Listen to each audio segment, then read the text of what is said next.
구원파를 이단이라고 정죄한 한국의 대다수 스스로 정통이라고 주장하는 교단의 목사들의 복음 선포가 사실상 구원파 신학이에요.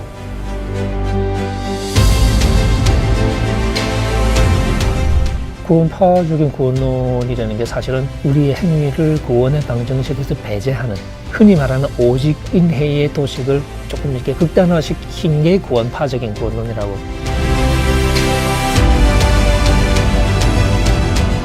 한 번 칭의 혹은 한 번 구원받으면은 그 사람의 삶 윤리와 관계없이 영원한 칭의 구원이 되는 것처럼 그렇게 가르치는 그 같은 구원파적인 구원론은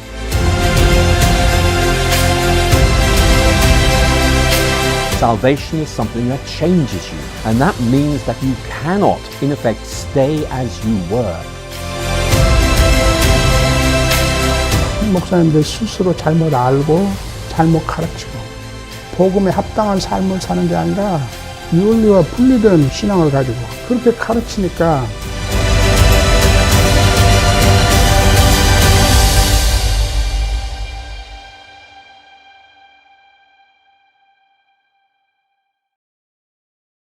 현대교회가 안고 있는 참 큰 고민거리가 하나 있습니다. 그것은 구원 인플레 현상입니다. 구원 인플레이션 현상이에요. 인플레가 뭔지 아시잖아요? 돈을 많이 찍어내면 나중엔 돈 가치가 없어져 인플레가 되잖아요. 교회에서 말이죠, 구원을 너무 손쉽게 이야기하는 거예요. 당신 예수 믿습니까? 믿습니다. 당신 구원받았군요.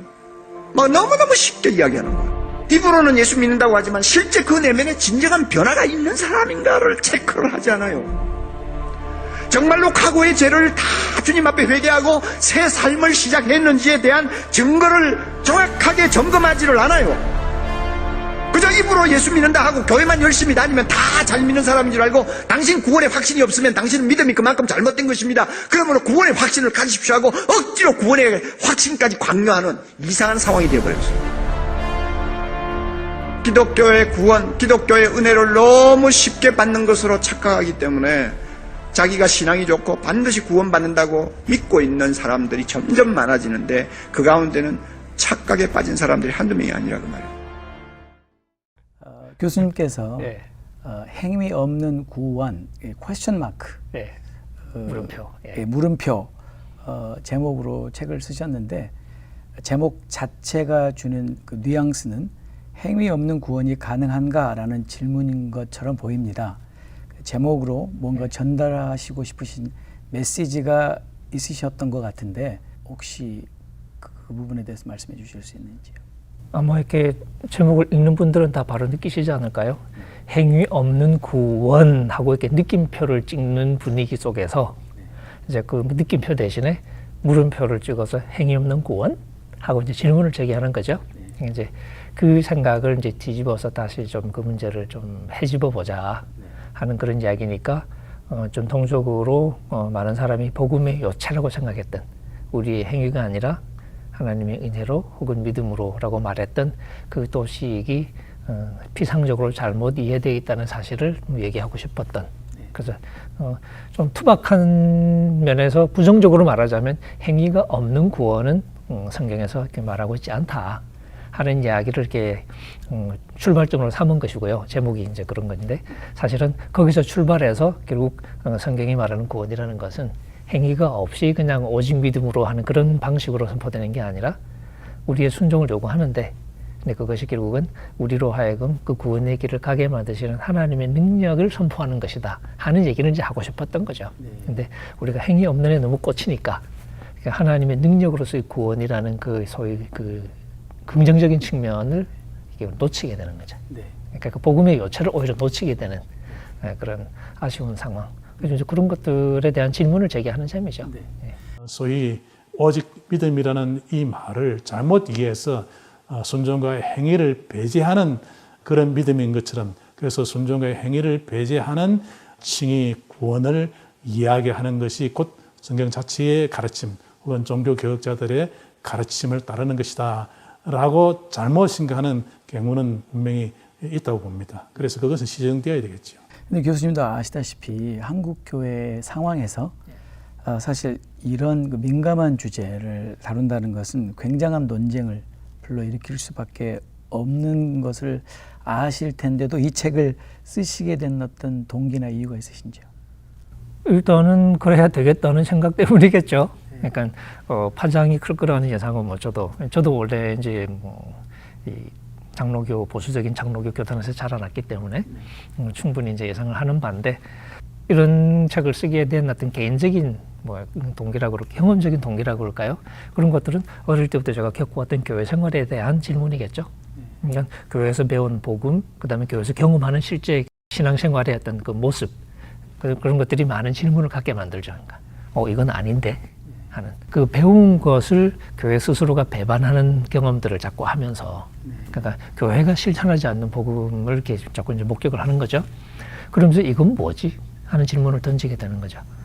그러면서 이제 제 개인적으로 이제 성경을 읽을 때 자꾸 그 질문을 염두에 두고 읽게 되고, 그러다가 이제 제가 신학 공부를 하면서 이제 아예 결과적으로는 성서학을, 특히 또 이제 신약을 전공하게 됐고, 더 나가서는 이제 박사과정 때는 바울 서신을 이제 공부를 하게 됐는데, 읽으면서 제 나름대로 질문을 계속 던지면서 읽는 거죠.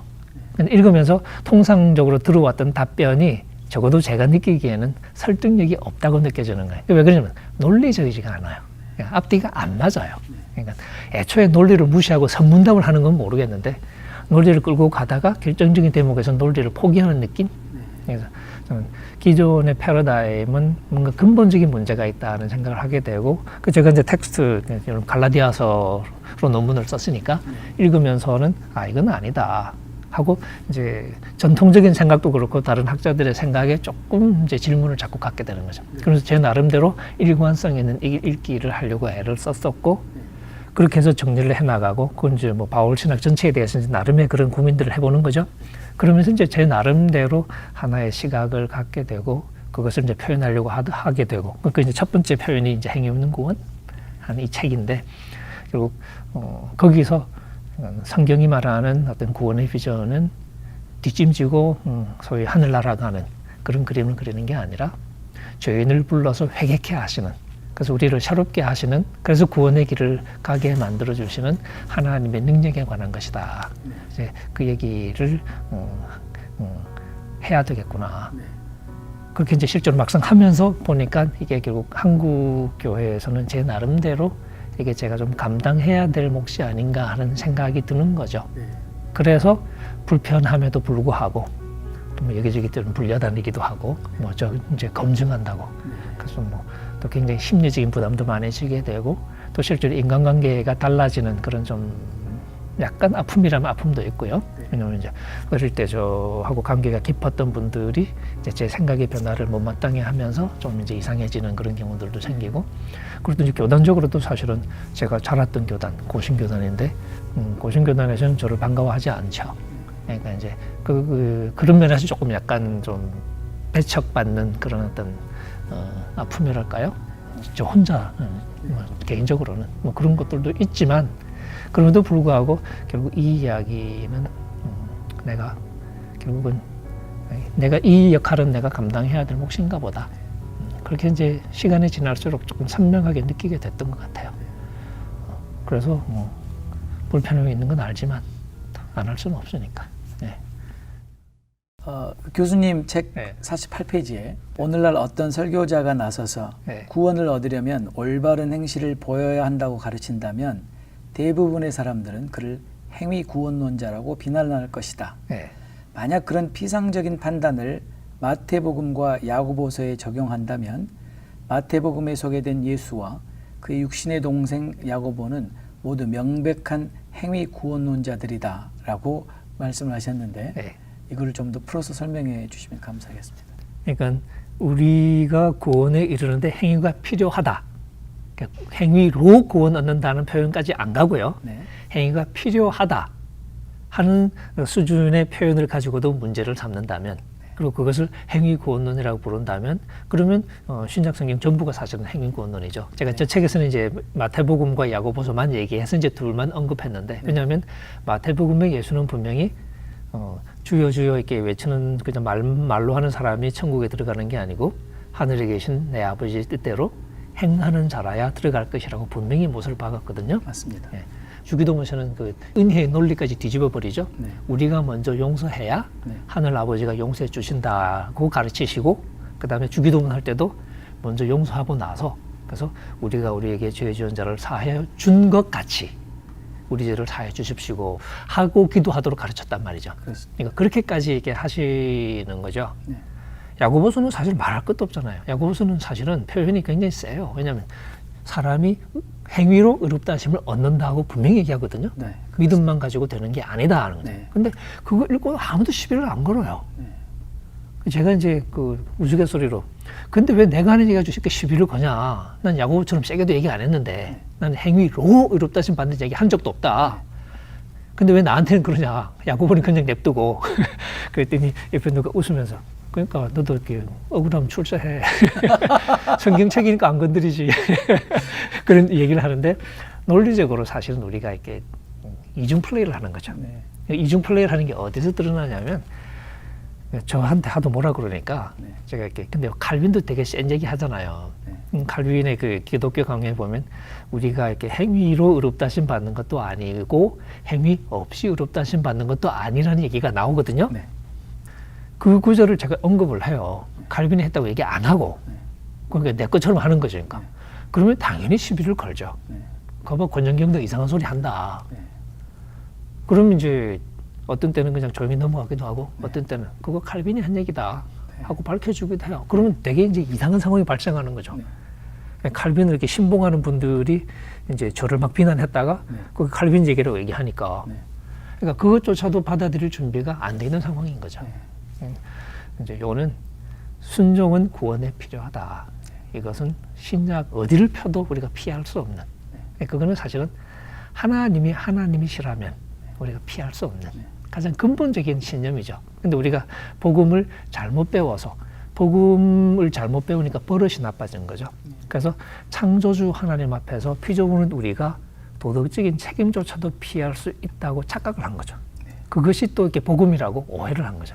그 교수님 이런 표현을 쓰셨는데, 그 구원파적 구원론에 함몰된 한국교회다, 그런 표현에서 구원파적 구원론이 무엇이고, 그럼 한국교회가 가르치는 구원론에 어떤 문제가 있는지 혹시 말씀해 주실 수 있으신지?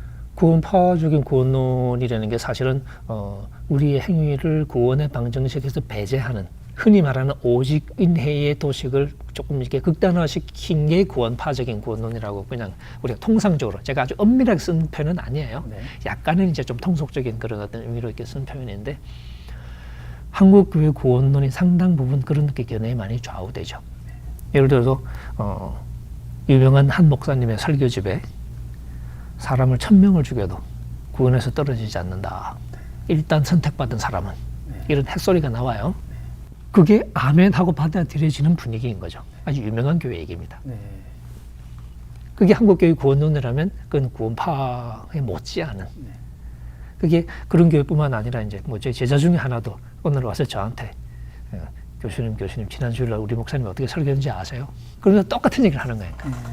하나님이 부르심 받은 사람은 무슨 짓을 해도 구원에서 떨어지지 않는다. 살인을 해봐라. 구원에 떨어지나 안 된다. 왜? 하나님 불렀으니까. 그렇게 설교를 했대요. 그래서 제가 교회 옮겨라. 그렇게 얘기를 했는데. 잘하신 것 같습니다. 근데 그게 통한다는 얘기예요. 그게 통하는 수준의 구원론을 우리가 가지고 있다는 얘기죠.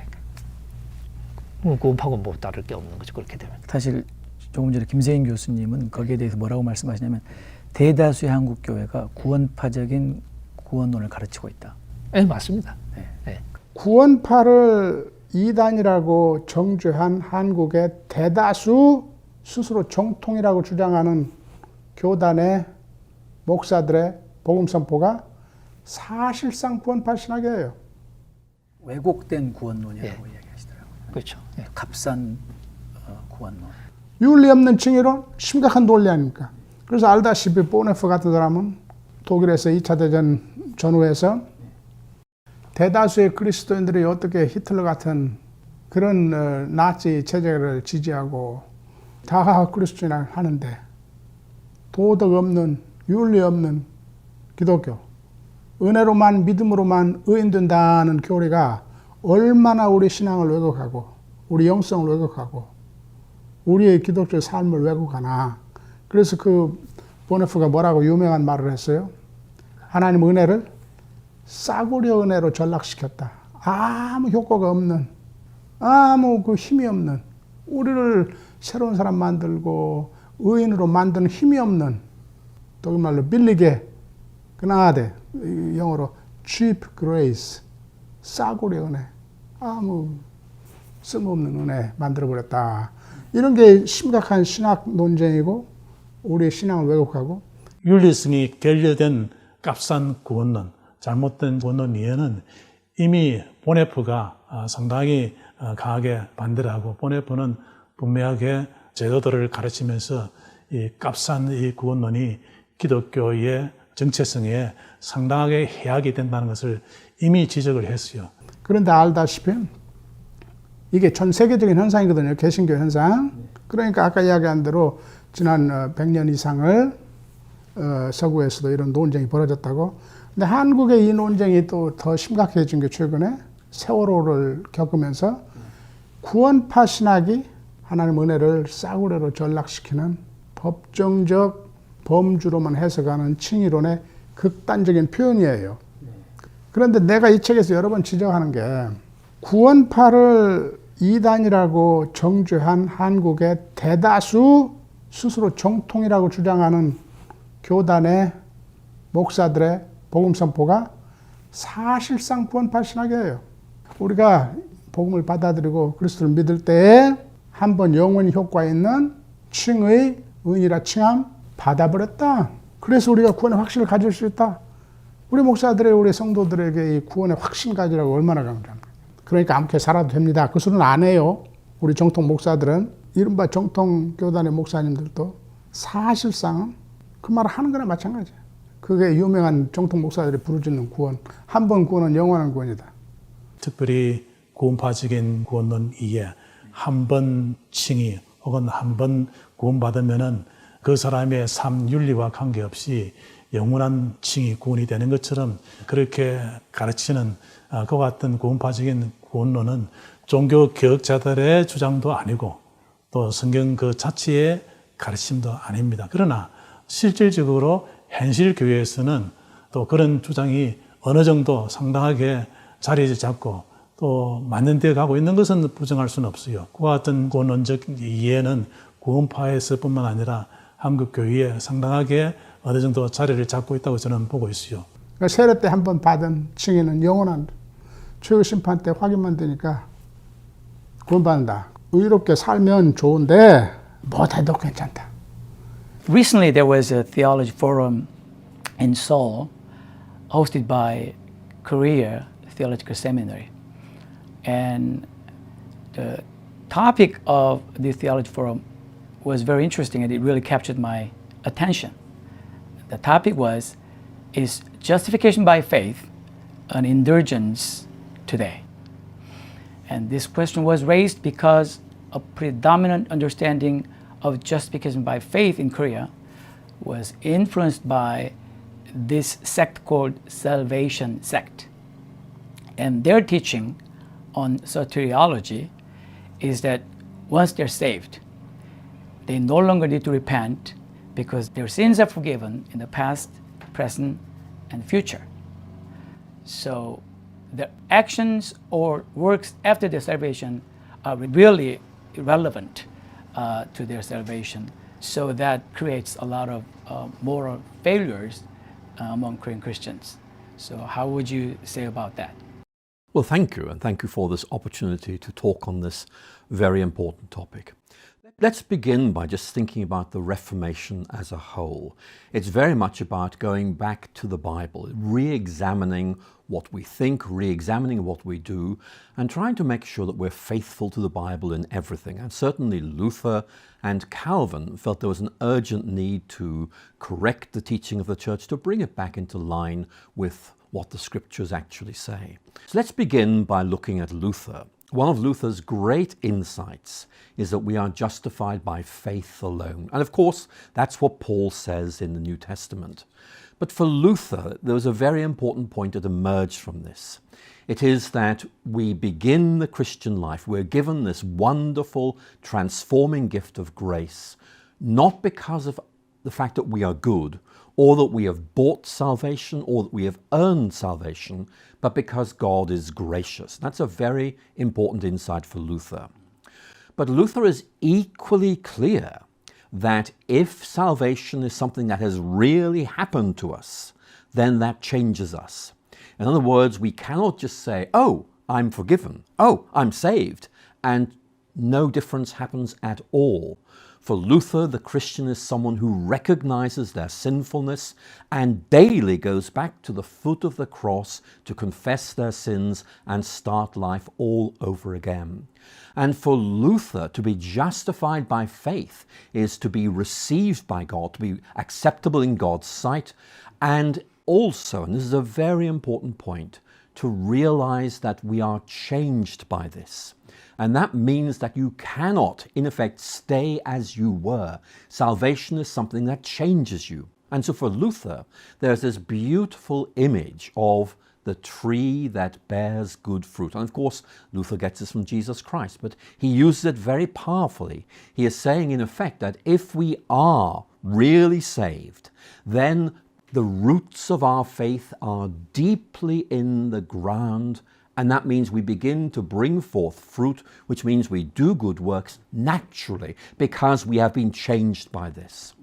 So I think this is a very important point because it allows us to say, if somebody says, I am a Christian, and yet they are not changed, they do things which are wrong, they refuse to repent, they refuse to acknowledge that they are still sinful, that suggests that the process of salvation has not really taken place in their lives.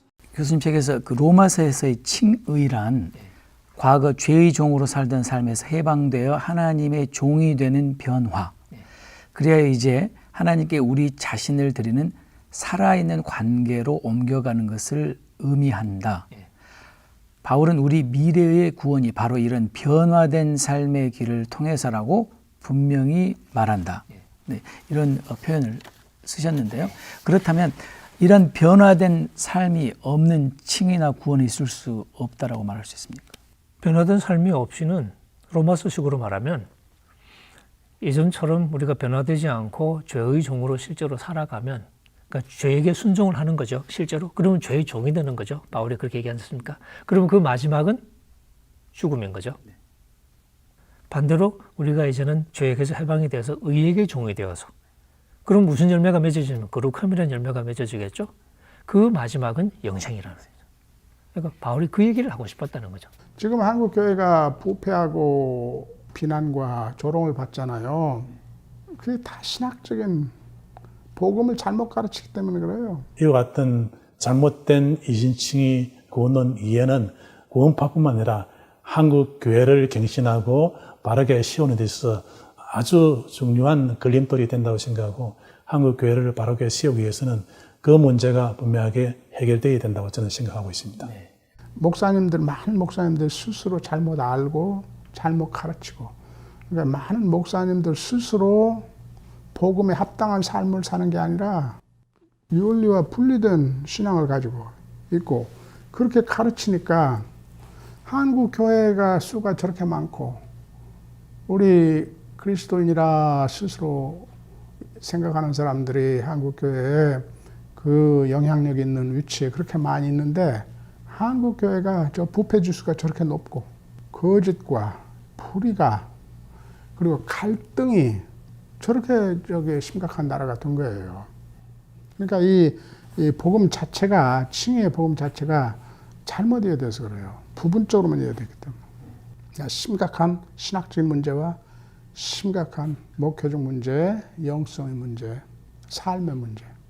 그러면 이렇게 좀 심각한 문제를 바로 잡을 수 있는 대안이 있습니까? 대안이 칭의론을 올바로 이해하는 거예요. 그러니까 칭의의 복음을 올바로 이해하는 것. And Calvin, for example, who writes very well on this subject, would say that you cannot be justified without being sanctified. That justification is one side of the coin, sanctification is the other. Now, Calvin is a very systematic writer, and one of the points he tries to make is this, that in effect, through faith, the believer is united with Christ. It's a beautiful image. It's there in Paul's writings in the New Testament.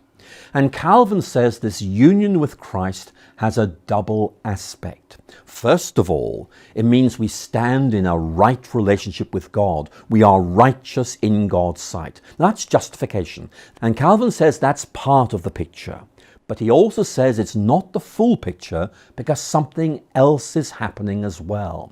We're not just made righteous in God's sight, but God initiates the process of being conformed to Christ. In other words, the process of union with Christ gives us the status of being righteous, but it also begins the process by which we become more and more Christ-like. And of course, that is sanctification. Now, the point that Calvin is making is very, very powerful. He's saying we have this relationship with God. We can pray to God. We can worship God. Even though we are still sinful in some ways, God accepts us. But God is also beginning this process of transformation within us, of making us like Christ. And that is part of this process as well. 저희가 이제 이렇게 대화를 나눴지만 사실 한국교회 그 목회자들은 많은 경우에 잘못 이해하고 있는 부분도 있고 부분적으로 이해하고 있는 부분도 있고 그러다 보니까 또 교인들에게 그렇게 전달이 될 수밖에 없는데 이런 상황에서 교수님께서 대안이라고 제시할 수 있는 부분이 어떤 부분이 있을까요?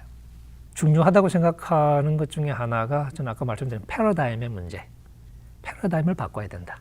그러니까 패러다임을 바꾸는데 가장 결정적인 게 행위 심판에 대한 신념인 것 같아요. 행위 심판 사상을 일단 수용할 수 있는 준비가 될 때, 그 다음에 그 전제하에서 복음이 무엇인가를 다시 물을 때 비로소 우리를 구원해내게 하는 하나님의 능력으로서의 복음에 눈을 뜨게 될 것이다. 그런 면에서 저는 좀 더 불편하지만 그 얘기를 계속 떠들면서 설득을 시켜 나가는 것 외에는 뭐 달리 방법이 없지 않을까. 그런 면에서 저는 신학자들이 요거 알고 있는 신학자들이 좀 더 과감해야 된다고 생각해요. 사실은 좀 섭섭해요, 저는 그래서. 다 알면서. 그러니까 나랑 똑같은 생각을 어떤 면에서 하고 있거든요.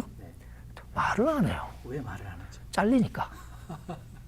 물론 이해가 안 가는 건 아닌데 그 부분에서 좀 더 과감해야 되지 않냐 이거죠. 에스겔의 파수꾼처럼. 하나님 경고하잖아요.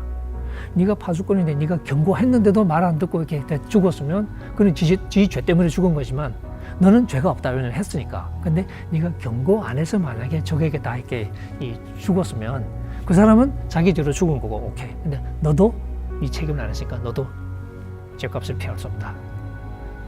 저는 많은 신학자들이 오늘 한국 교회를 살아가는 신학자들이 그런 하나님의 심판을 받지 않을까? 좀 이렇게 동종업계에 있는 분들한테 좀 굉장히 부담스러운 얘기인데 사실은 그런 생각이 들 때가 있어요. 좀 더 목소리를 높였으면 좋겠다 하는 거죠.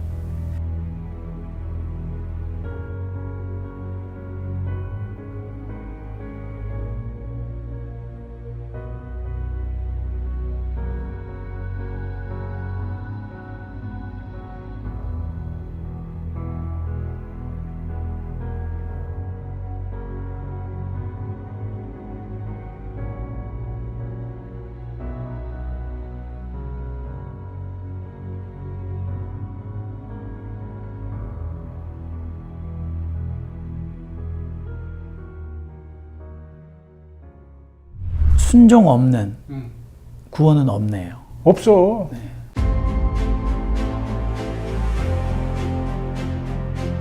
한국 교회가 부패 지수가 저렇게 높고 거짓과 불의가 그리고 갈등이 저렇게 심각한 나라가 된 거예요.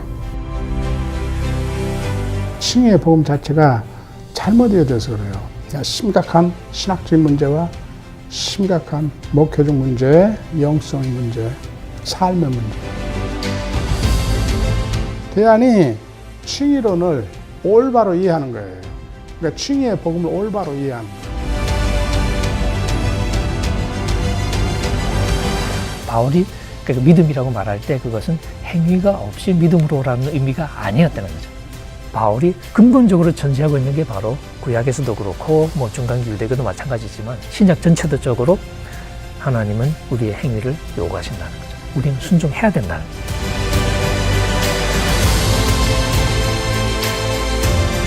바울은 로마서 전체를 이야기할 때는 또 독자들에게 핵심적인 메시지를 이야기할 때는 그가 말하는 믿음이 결코 순종을 혹은 사랑의 역사를 배제하는 믿음이 아닌 것을 분명히 이야기를 하고 있습니다.